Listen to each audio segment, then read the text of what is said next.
எனக்கு ஒண்ணு பிடிக்கல. ஏன் பிடிக்கல? இப்ப பிடிக்கல, அப்ப மட்டும் ஏன் பிடிச்சிச்சு? எப்படா? உனக்கு 3 வயசா இருக்கும்போது எனக்கு 6 வயசு, எனக்கு 6 வயசா இருக்கும்போது உனக்கு 3 வயசு. ரெண்டும் ஒண்ணுதான் சொல்லு. 3 வயசுல உனக்கு குச்சி மிட்டாய்னா ரொம்ப இஷ்டம். தினம் என் கைய பிடிச்சுக்கிட்டு குச்சி மிட்டாய் வாங்கி கொடுங்க மாமா, குச்சி மிட்டாய் வாங்கி கொடுங்க மாமான்னு அடம் பிடிப்ப. குச்சியே இல்லாத மிட்டாய் வாங்கி கொடுத்தா அந்த மிட்டாயில எச்சிய துப்பிட்டு என் மூஞ்சில அப்பிட்டு ஓடிடுவ. குச்சியோட வாங்கி கொடுத்தா அத வாங்கி சப்பி சப்பி நீ சாப்பிடுவ பாரு. திடீர்னு ஒரு நாள் மிட்டாய் மட்டும் கிடைக்குது, குச்சி மட்டும் கிடைக்கல.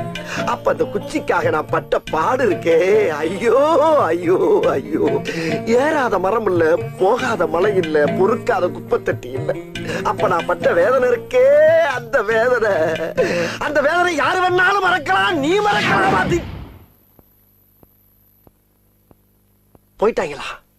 ஒரு கதை சொன்னா கட்டில முத கூட தூக்கிட்டு போயிடுறாங்க.